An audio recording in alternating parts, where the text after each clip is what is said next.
করতে হয় যে এখানে টাকা দেওয়া যেতে পারে কি না।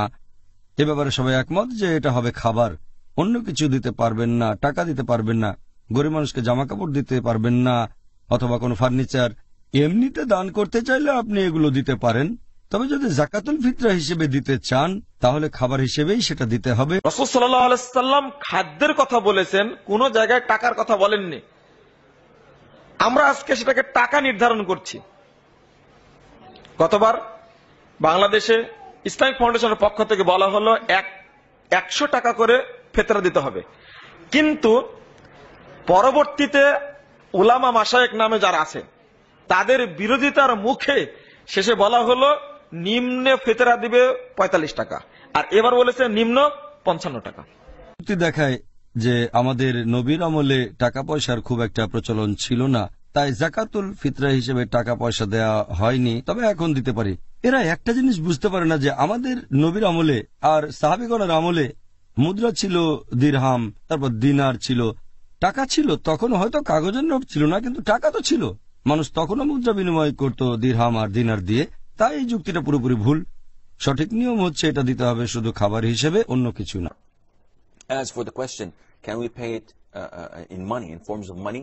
The answer would be no, because the Prophet ﷺ is the one who specified, as in the hadith of Abu Sa'id al-Khudri, of Ibn Umar, Ibn Abbas, may Allah be pleased with them all, that we pay it in the form of food.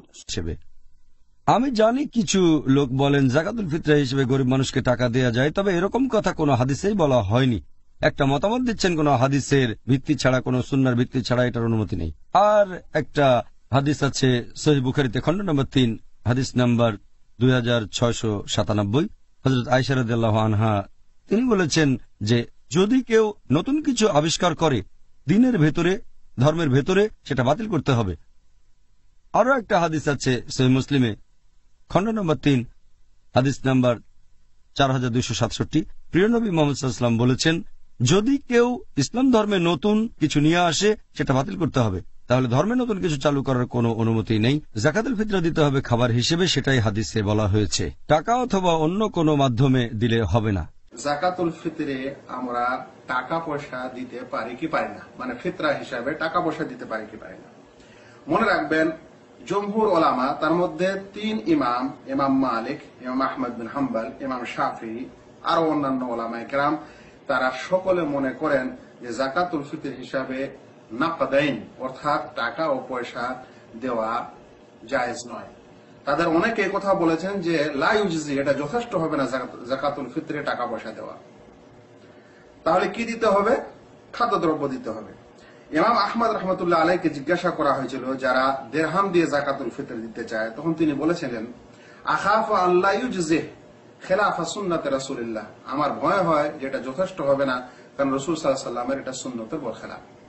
কিন্তু ইমাম আবু হানিফা রাহমাতুল্লাহ আলাইহি তিনি মনে করেন যে যাকাতুল ফিতর নাকদাইন টাকা পয়সা বা দিনার দিরহামের মাধ্যমে দিলে আদায় হয়।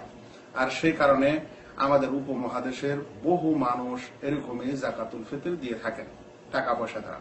মনে রাখবেন অর্থ দ্বারা যাকাতুল ফিতর আদায় করা সুন্নাহ না, সুন্নাহ হচ্ছে খাদ্যদ্রব্য দ্বারা আদায় করা। বাংলাদেশের যেটা প্রধান খাদ্য সেটা দিয়ে ফিতর দিবেন, এদেশের প্রধান খাদ্য চাউল, সেটা দিবেন। এরপর চাউলের মধ্যে যেটা ভালো চাউল, যেটা আপনি নিজে সবসময় খান, সেইটা দিবেন। আল্লাহকে দেওয়ার সময় পচা চাল দিবেন, রেশনের চাল দিবেন, বা রেশনের গম দিবেন। এটা আপনি ইমানটা পচে গেল, এটা হবে না। মনে রাখবেন আজও মক্কা মদিনাতে লোকেরা গমই দেয়, তাদের কিন্তু টাকা পয়সা কম নেই আপনাদের চাইতে, টাকা কিন্তু কেউ দেয় না। বাংলাদেশের হুজুররা এতই সুবিধাবাদী, এবার ফিতরা 30 টাকা। কে বলেছেন? বাতুল মুকাররম খতিব বলেছেন। কতটা মানে কি বলবো, অনাচার হচ্ছে ইসলামের উপরে। হ্যাঁ, গতবারে ঠেলা খাইছে, তারপরে দিন 3 রকম হয়েছে, অমনি অমনি হয়নি। আপনারা দয়া করে টাকার ফেতনায় ঢোকেন না, এরা খান তাই ফেতরা দেবেন। গুরুত্বপূর্ণ জিজ্ঞাসা, ফেতরা কি দিয়ে আদায় করতে হবে? রাসূল সাল্লাল্লাহু আলাইহি সাল্লামের যুগে স্বর্ণ মুদ্রা, রূপা মুদ্রা ছিল। তিনি ফেতরার জন্য স্বর্ণ মুদ্রা, রূপা মুদ্রা ব্যবহার করেননি। মুদ্রা দিয়ে ফেতরা আদায় হবে না, টাকা দিয়ে ফেতরা আদায় হবে না। শস্য দিয়ে ফিতরা আদায় করতে হবে। সারা দুনিয়ার মানুষ যদি টাকা দিয়ে ফিতরা আদায় করে, সারা দুনিয়ার মানুষই গুনাহগার। নবীজির জীবনে দেরহাম দিনার টাকা তো ছিল, উনি তো টাকা পয়সা দিয়ে দেননি। ইবনে ওমর, আবু সাঈদ খুদরির হাদিস, ফরাদা রাসূলুল্লাহ সাল্লাল্লাহু আলাইহি ওয়াসাল্লাম যাকাতুল ফিতরি সা'আম মিন তামারিন, সা'আম মিন শাঈরিন, সা'আম মিন জাবিবিন, আকিতিন ইত্যাদি হাদিস, যে 1 সর খেজুর, 1 সর জব, 1 সর গম, এগুলি এসছে। নবীজি কোনো এক বছর এটা বলেন নাই যে এই বছর আমাদের সদকায়ে ফিতর 2 দিরহাম। আবু বকর ঘোষণা করে দাও মসজিদে যে এই বছর মদিনাবাসী সদকায়ে ফিতর 2 দিরহাম হবে। আপনি যদি বলেন জাকাতুল ফিতরা দেওয়ার ব্যাপারে এটা দিতে হবে কোনো খাবার হিসেবে, হতে পারে সেটা খেজুর, হতে পারে বার্লি, হতে পারে গম, হতে পারে চাউল, হতে পারে কিশমিশ অথবা জব, এমন কিছু যেটা প্রধান খাদ্য, সেই দেশ অথবা সেই শহরে যেটা প্রধান খাবার, গম হলে গম, চাউল হলে চাউল দেবেন, যদি খেজুর হয় খেজুর দেবেন। এ ব্যাপারে সবাই একমত যে এটা দিতে হবে খাবার হিসেবে। ভালো হয় যদি দিতে পারেন শস্যকণা হিসেবে, যেমন গম, চাউল ইত্যাদি। আমাদের প্রিয় নবী মুহাম্মদ সাল্লাল্লাহু আলাইহি ওয়াসাল্লাম বলেছেন, এটা উল্লেখ আছে সহিহ বুখারীতে, খণ্ড নম্বর 2, বুক অব জাকাত, হাদিস নাম্বার 1503। ইবনে উমর রাদিয়াল্লাহু আনহু তিনি বলেছেন, আল্লাহর রাসূল আমাদের নির্দেশ দিয়েছেন 1 সা খেজুর দেওয়ার জন্য অথবা 1 সা বার্লি দেওয়ার জন্য জাকাতুল ফিতরা হিসেবে। সব মুসলিমই দেবে, দাস বা স্বাধীন, পুরুষ বা মহিলা, তরুণ বা বৃদ্ধ। আর এটা দিতে হবে ঈদুল ফিতরের নামাজের আগে। আরো একটা হাদিস আছে সহিহ বুখারীতে, খণ্ড নম্বর 2, বুক অব জাকাত, হাদিস নম্বর 1510। বর্ণনাকারী আবু সাঈদ আল খুদরি, যে মুহাম্মদ সাল্লাল্লাহু আলাইহি সাল্লামের সময়ে আমরা 1 সা খাবার দান করতাম জাকাতুল ফিতরা হিসেবে। আমাদের খাবারগুলো তখন হতো বার্লি, তারপর থাকতো কিশমিশ, সাথে পনির আর খেজুর। এসব খাবারের নাম হাদিসে বলা হয়েছে। এছাড়াও আর একটা সহিহ হাদিস আছে, ইবনে খুজাইমা, হাদিস নাম্বার 2417। ইবনে আব্বাস রাদিয়াল্লাহু আনহু বলেছেন যে রমজান মাসের সদকা মানে জাকাতুল ফিতরা হচ্ছে 1 সা। যদি কেউ গম দিয়ে থাকে সেটা গ্রহণ করা হবে, কেউ খেজুর দিলে সেটা গ্রহণ করা হবে, কেউ কিশমিশ দিলেও গ্রহণ করা হবে। এইসব খাবারের কথা হাদিসে বলা হয়েছে। তবে এক কথায় আমরা বুঝতে পারছি এটা হবে খাবার। ভালো হয় যদি শস্যকণা হিসেবে দেন।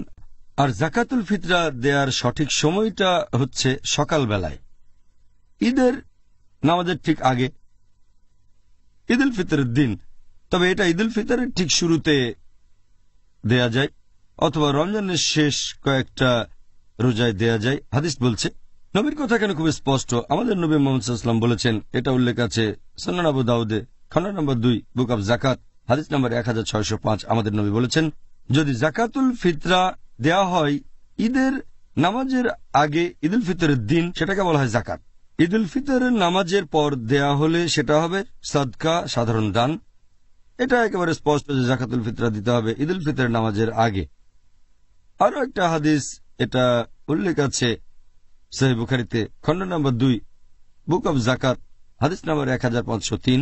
প্রিয় নবী মুহাম্মদ সাল্লাল্লাহু আলাইহি ওয়াসাল্লাম বলেছেন যে তোমরা 1 সা খেজুর দাও বা 1 সা বার্লি দাও জাকাতুল ফিতরা হিসেবে। প্রত্যেক মুসলিম দেবে, দাস বা স্বাধীন, তরুণ বা বৃদ্ধ, পুরুষ বা মহিলা। আর এটা দিতে হবে মানুষজন ঈদের নামাজে যাওয়ার আগে।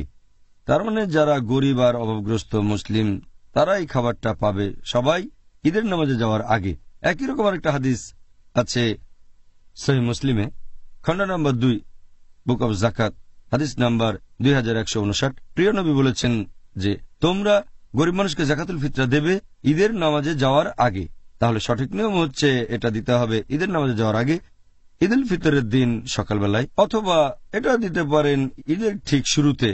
আরো কিছু হাদিস বলছে রমজানের শেষ কয়েকটা রোজাতেও এটা দেয়া যায়। এটা আছে সহিহ বুখারীতে, খণ্ড নম্বর 2, বুক অব জাকাত, হাদিস নম্বর 1511। বলা হয়েছে, লোকজন জাকাতুল ফিতরা দিল ঈদ হওয়ার 2 বা 1 দিন আগে। আরো একটা সহিহ হাদিস আছে ইবনে খুজাইমা, যে এক লোক জিজ্ঞেস করলো ইবনে উমর কখন জাকাতুল ফিতরা দিল। তখন তিনি বললেন, যখন ট্যাক্স গ্রহীতা সংগ্রহ করেছে। গ্রহীতা কখন নিয়েছে? তখন তিনি বললেন, ঈদের 2-1 দিন আগে। এই হাদিসের ভিত্তিতে সঠিক নিয়মটা হচ্ছে যে এটা দিতে হবে ঈদুল ফিতরের নামাজের আগে। হয় ঈদের নামাজের আগে, সেটা সবচেয়ে ভালো, অথবা ঈদুল ফিতরের ঠিক শুরুতে, অথবা ঈদ হওয়ার 2 বা 1 দিন আগে। এটাই হচ্ছে নিয়ম।